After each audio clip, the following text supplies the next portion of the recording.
friends, my name is Varsha. How are you? I am super good. For all of us, it's a general practice to tie mango thorans and put it in front of our house.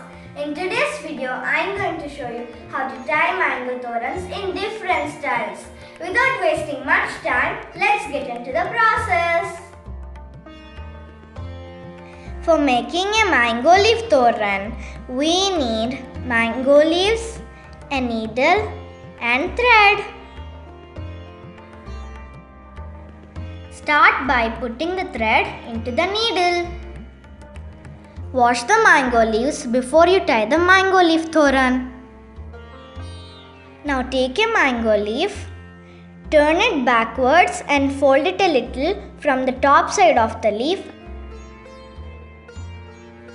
Now insert the needle from the back side of the leaf to front side. Move this leaf according to the length of the thoran.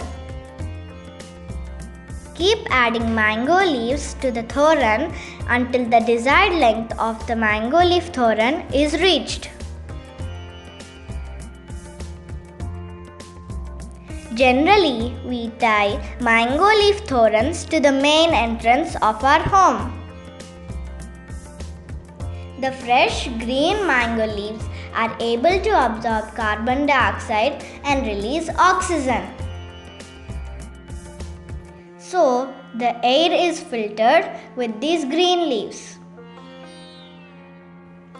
If we tie mango leaf thorans to the main entrance of our home, it is believed that it will keep away all the negative energies. If mango leaves are available, please make a mango leaf thoran and tie it in front of your main door.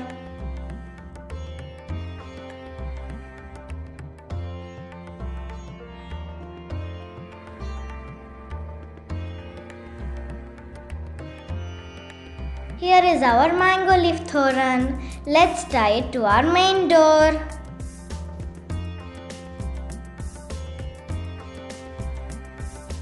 It is a normal mango leaf thoran.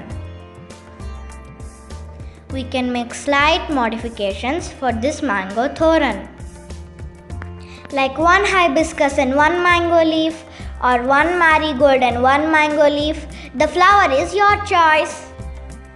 How are the mango thorans? I felt that they were so beautiful. If you like this video, give a thumbs up. If you like this channel, please subscribe. I hope you enjoyed this video. Thank you for watching. Bye bye.